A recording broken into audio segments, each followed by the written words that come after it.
비 오는 창밖을 멍하니 바라보다가 문득 시간이 멈춘 듯한 기분이 드는 날이 있죠. 빗방울이 유리창을 타고 흐르는 모습을 보면서 내 삶도 저 빗물처럼 흘러온 건 아닐까 하는 생각에 잠기곤 합니다. 20대, 30대, 40대를 지나 50대가 된 지금 문득 거울 속에 낯선 얼굴을 마주한 듯 진짜 나는 누구지? 라는 질문이 가슴을 쿵 하고 내려앉게 만들 때가 있습니다. 익숙한 풍경 속에서 길을 잃은 듯한 묘한 기분, 그게 바로 지금 당신의 마음일까요? INFJ인 당신은 아마도 평생을 타인의 마음을 읽고 그들의 필요를 채워주며 살아왔을 거예요. 마치 보이지 않는 안테나를 가진 것처럼 주변 사람들의 감정을 민감하게 감지하고 그들의 기대를 저버리지 않기 위해 늘 애써왔죠. 다른 사람을 위해 내 감정을 누르고 나의 욕구를 뒤로 미루는 것이 너무나 당연한 일상이었을 겁니다. 그래서였을까요? 지금 당신의 마음속에는 설명하기 어려운 공허함이 자리 잡고 있을지도 모릅니다. 마치 감정의 배터리가 방전된 것처럼 말이죠. 어릴 적 부모님이 원하는 길을 따라 걸었고 짝을 만나서는 그의 꿈을 위해 기꺼이 내 것을 양보했습니다. 아이들이 태어나면서부터는 그 작은 생명들을 위해 모든 것을 헌신했지요. 아이들의 미소 한 조각에 온 세상이 환해지는 것 같았고 그들의 성장이 나의 기쁨이자 존재의 이유처럼 느껴졌을 거예요. 한 번도 후회한 적 없는 선택들이었지만 문득 거울을 보면 그 시간 속에서 나는 어디쯤에 있었는지 내 모습은 온데간데 없는 기분이 들곤 합니다. 이제 아이들은 훌쩍 자라 자기만의 세상으로 떠나갔습니다. 어색했던 빈자리가 하나둘 늘어가고 집안은 어쩐지 예전보다 고요해졌죠. 북적거리던 일상 대신 문득 찾아온 이 고요함 속에서 잊고 지냈던 질문들이 하나둘 고개를 들기 시작합니다. 정년퇴직이 멀지 않은 나이가 되면서 문득 내 인생은 어디에 있었지? 라는 묵직한 물음표가 가슴을 짓누르죠. 마치 파도를 온몸으로 막아내다 갑자기 파도가 멈춘 바닷가에 홀로 남겨진 느낌이랄까요? 이 시기는 INFJ에게 일종의 위기처럼 느껴질 수도 있습니다. 평생을 남을 위해 살아왔는데 이제 누구를 위해 살아야 할지 알 수 없는 혼란스러움. 마치 내가 오랫동안 연기했던 역할의 대본을 잃어버린 배우처럼 무대 위에서 방향을 잃은 기분이 들 수 있어요. 내가 이렇게 살아도 되는 걸까? 너무 늦은 건 아닐까? 하는 불안감이 그림자처럼 따라붙을 겁니다. 가슴 한편이 시리고 뻐근해지는 이 감정은 당신이 잊고 지냈던 진짜 나를 찾아달라는 간절한 신호일지도 모릅니다. 하지만 이 시기는 동시에 가장 큰 기회가 될 수 있습니다. 당신이 평생 쌓아온 지혜와 통찰력, 그리고 타인에게 깊이 공감했던 경험들은 이제 나 자신에게로 향할 때가 온 거죠. 더 이상 누구의 기대에 맞추려 애쓰지 않아도 됩니다. 주변의 시선에 얽매이지 않고 오직 내면의 목소리에 귀 기울일 수 있는 절호의 기회예요. 늦었다고 생각하지 마세요.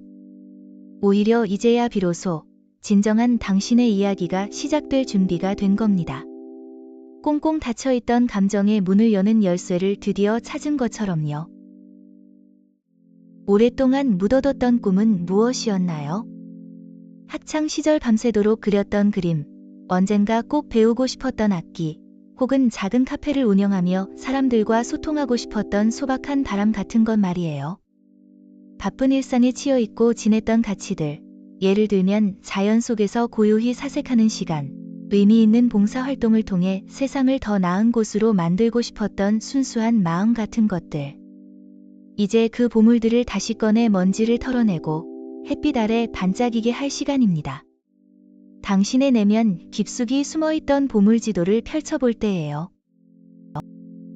인생 2막을 준비한다는 것이 거창할 필요는 없습니다. 거창한 계획 대신 작은 실천에서부터 시작해볼까요? 매일 아침 따뜻한 차 한 잔을 마시며 10분만이라도 나에게 집중하는 시간을 갖는 것, 잊었던 취미를 다시 시작하거나 새로운 것을 배워보는 것도 좋습니다. 예를 들어 어릴 적 좋아했던 수채화를 다시 그려보거나 동네 도서관에서 관심 있던 분야의 책을 찾아 읽어보는 것만으로도 충분해요. 내 안에 작은 씨앗이 싹을 틔울 수 있도록 조용히 물을 주고 햇빛을 쬐어주는 거죠. 혹시 내가 지금 이런 걸 해도 될까 하는 죄책감이나 불안감이 스멀스멀 올라오나요? 나 하나 편하자고 가족에게 소홀해지는 건 아닐까 같은 생각에 발목 잡힐 때도 있을 겁니다. 하지만 기억하세요. 당신이 행복하고 건강해야 주변 사람들에게도 긍정적인 에너지를 줄 수 있습니다. 나를 돌보는 것은 이기적인 행동이 아니라 나를 둘러싼 모든 것을 더 풍요롭게 만드는 지혜로운 선택입니다. 비어버린 컵으로는 아무에게도 물을 줄 수 없다는 걸 기억하세요. INFJ의 가장 큰 강점은 바로 깊이 있는 내면의 세계와 통찰력입니다. 이제 그 힘을 외부가 아닌 자기 자신을 탐험하는 데 사용해 보세요. 조용히 명상에 잠기거나 생각나는 대로 글을 써 내려가는 것도 좋은 방법입니다. 내 안에 어떤 감정들이 움직이고 있는지, 어떤 생각들이 떠오르는지 그대로 바라보는 것만으로도 큰 변화가 시작될 거예요. 당신의 내면은 거대한 우주와 같아서 탐험하면 할수록 새로운 별과 행성을 발견하게 될 겁니다. 자, 이제 용기를 내어 당신만의 방식으로 나답게 사는 법을 찾아보세요. 일기장에 오늘 느낀 감정을 솔직하게 적어보고 마음이 이끄는 대로 작은 여행을 떠나보는 것도 좋습니다. 오랫동안 연락하지 못했던 친구에게 안부 인사를 건네거나 당신의 관심사를 공유할 수 있는 소모임에 참여해보는 건 어떨까요? 중요한 건 당신의 마음이 원하는 작은 행동들을 하나씩 시도해보는 것입니다. 마치 오랜 잠에서 깨어난 나비가 날개를 파닥이며 첫 비행을 시작하는 것처럼요. 중년의 INFJ에게 찾아온 이 변화의 시기는 결코 끝이 아니라 새로운 시작을 알리는 종소리입니다. 당신의 인생은 이제야 당신의 색깔로 물들기 시작할 거예요. 완벽하지 않아도 괜찮습니다. 조금은 서툴고 때로는 헤맬지라도 그 모든 과정이 당신을 더욱 단단하고 아름답게 만들어줄 겁니다. 지금 이 순간부터 당신은 당신의 삶의 가장 소중한 주인공입니다. 그러니 이제는 당신을 위해 환하게 빛나는 무대 위로 당당히 걸어 나오세요. 당신의 이야기는 이제부터 시작입니다.